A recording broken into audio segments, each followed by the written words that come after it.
Hey guys, कैसे हो आप लोग। मैं ऋषभ आज स्वागत करता हूँ मैं channel knowledge booster with Rishabh में। तो आज हम लोग पढ़ने वाले हैं महाजनपेट के बारे में। तो ये हमारा चैप्टर नंबर 5 है। इससे पहले मैंने और वीडियोस बनाए हैं, उसका प्लेलिस्ट आपको डिस्क्रिप्शन बॉक्स में दिया हुआ है, जाके आप उसे जरूर देखें। और जो देख चुके हैं, हम लोग स्टार्ट करते हैं अपना video. So let's start a video.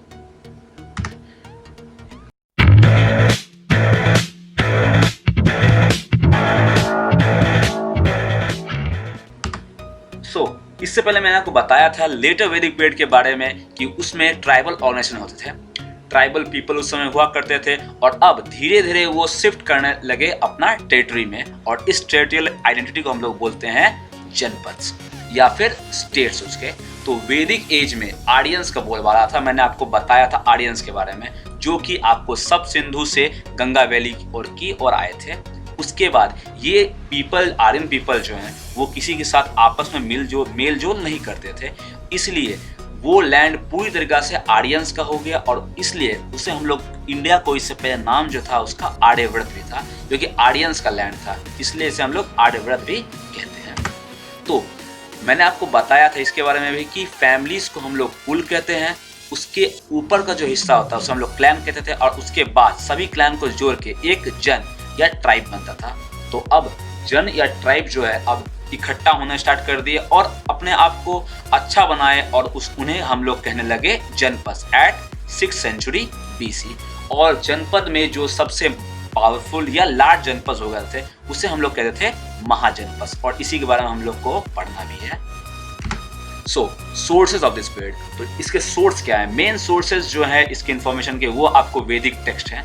वैदिक टेक्स्ट मैंने आपको बताया था ऋग्वेद, यजुर्वेद, सामवेद, अथर्ववेद के बारे में। इससे पहले के वीडियोस मैंने इसी के बारे में डिस्कस किया हुआ है। तो इम्पॉर्टेंट जो है आपको इसमें ब्राह्मणास, उपनिषद और बुद्धिस्ट टेक्स्ट या जताका टेल्स उसके हम कहते हैं, इसमें हम लोग को इस पीरियड के बारे में जानकारी मिलती है। उसके अलावा कई आर्कियोलॉजिकल सोर्सेस, जैसे कि पुराना किला दिल्ली में, हस्तिनापुर और यूपी के कुछ कुछ प्लेसेस में हम लोग को या इसके सोर्सेस मिल जाते हैं। तो नेक्स्ट इज, अब हम लोग जानने वाले हैं महाजनपद के बारे में। जब जनपद कोई एरिया पे कंट्रोल कर लेते थे या फिर वो लार्ज एरिया बनाते थे, तो उसे हम लोग कहते थे महाजनपद। और 16 महाजनपद हैं। इस पॉइंट को याद कर लीजिएगा अच्छे से। हर एक जनपद एक राजा हुआ करता था और उसका एक कैपिटल हुआ करता था, और वो पूरी तरीका से फोर्टिफाइड होता था, जिससे दुश्मन उस पर हमला ना कर सके। तो 4 इंपॉर्टेंट महाजनपद, उनका नाम कोशाला, वत्स, मगध और अवंती है, जिसमें से आपको मगध सबसे पावरफुल में से एक रहा।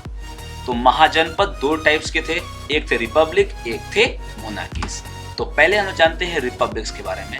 तो कुछ जनपद रिपब्लिक्स हुआ करते थे। इसका मतलब है कि उसे वो रूल किया करते थे जिसे वो खुद इलेक्ट करते थे। पीपल जिसे इलेक्ट करते थे वो उस पर रूल करते थे। रूलर्स मेनली जो एल्डर्स हुआ करते थे, क्षत्रिय फैमिलीज के, वो हुआ करते थे। लिचवीज और साक्यस, ये 2 एग्जाम्पल्स है आपको रिपब्लिक्स का। और रिपब्लिक्स को हम लोग कहते हैं गणसंघ भी कहते हैं। ये कुछ पॉइंट्स आपको मैंने हाईलाइट किए PDF में, तो आप इसे जरूर देखिएगा जिसे मैंने हाईलाइट किया है। वो काफ़ी इंपॉर्टेंट है, एग्जाम पॉइंट ऑफ व्यू से काफ़ी इंपॉर्टेंट है कि रिपब्लिक्स को हम लोग गणसंघ भी कहा करते थे। उसके अलावा हम लोग आते हैं मोनार्कीज के बारे में। तो ये जो भी किंग्स के द्वारा रूल किया गया था वो मोनार्की आते थे, और किंगशिप जो था वो हेरिडिटरी था। सबसे पावरफुल किंग हुआ करते थे और वही हुआ करते थे लॉ मेकर्स। हेरिडिटरी का मतलब होता है कि वंश चलते आगे चलता था, जैसे कि एक राजा आपको बना, उसके बाद उसका बेटा ही राजा बनेगा। तो इस तरह के थे आपको मगध, अवंती, कौशल, ये कुछ एग्जाम्पल थे आपको मोनार्कियल किंगडम्स के। Okay, conditions. अब हम लोग जानते हैं कंडीशंस महाजनपद के बारे में। तो सबसे पहला, सबसे इंपॉर्टेंट एग्रीकल्चर, चाहे वो वैदिक पीरियड हो चाहे वो महाजनपद पीरियड हो, agriculture was one of the most important occupation of the people. क्योंकि यहाँ का एरिया गंगा बेसिन के किनारे महाजनपद बसा हुआ था, इसलिए यहाँ का एरिया काफी फर्टाइल था। लेकिन इन्होंने 2 मेजर इन्वेंशन किए आपको एग्रीकल्चर में। एक था रैपिड यूज ऑफ आयरन प्लॉशेयर्स। मैंने आपको फोटो दिया हुआ है, यही फोटो देखिए। इसे हम लोग कहते थे आयरन प्लॉशेयर्स, जो कि किसान अपने से करते थे। उसके बाद पैडी का ट्रांसप्लांटेशन। पैडी को करना। तो ये 2 इंपॉर्टेंट अचीवमेंट थे या कुछ मेजर अचीवमेंट थे एग्रीकल्चर में महाजनपद पीरियड में। इससे पहले वैदिक पीरियड में ये सब का इस्तेमाल नहीं किया गया था। Now taxation. महाजनपद पीरियड जो था आपको बहुत बड़ा एम्पायर था, इसलिए उन्हें एम्पायर को कंट्रोल करने के लिए एक काफी अच्छा अमाउंट ऑफ मनी चाहिए था, इसलिए उन्होंने टैक्स इम्पोज किया।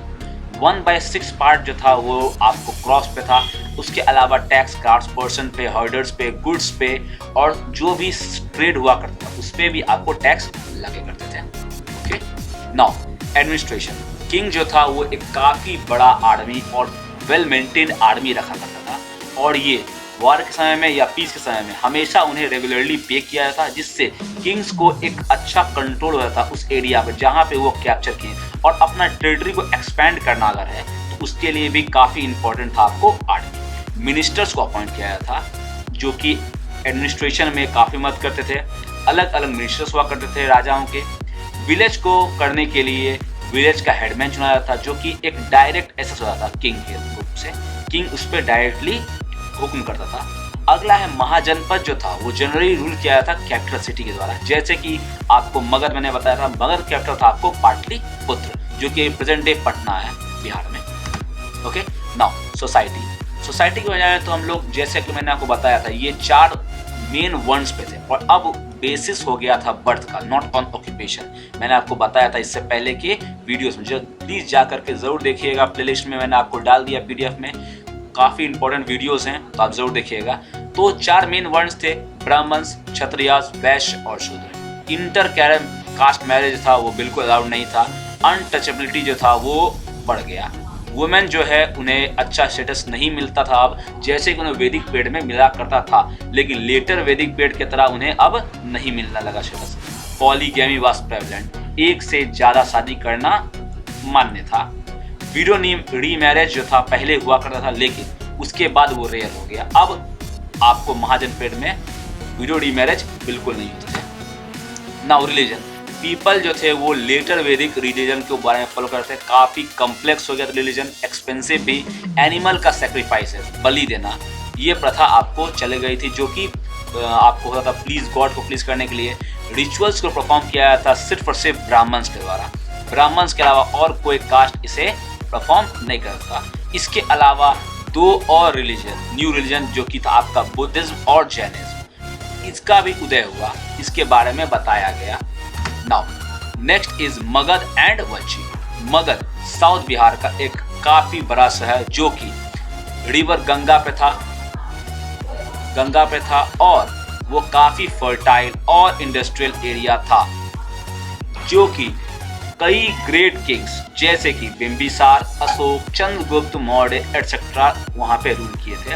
उसके अलावा एक और हमारा वज्जी था, वज्जी भी आपको northern part of river Ganga में मिलता था, जो कि 8 क्लैंस का बना हुआ था। कुछ वेदास, लिच्छवीज, जंत्रिकाज, ये कुछ पॉपुलर थे इसमें। वैशाली उसमें एक काफी प्रॉस्परस सिटी था उसके अंदर। तो ये 2 मेजर आपको सिटीज थे महाजनपद के, मगध और वज्जी। तो मैं होप करता हूँ कि आपको वीडियो काफी अच्छा लगा हो। तो थैंक्स फॉर वॉचिंग। अगर आपको वीडियो अच्छा लगा हो तो लाइक करो, शेयर करो और सब्सक्राइब करो मेरे चैनल को। तो इस पीडीएफ का लिंक आप जाकर डिस्क्रिप्शन बॉक्स से डाउनलोड कर सकते हो। तो तब तक के लिए गुड बाय, जय हिंद।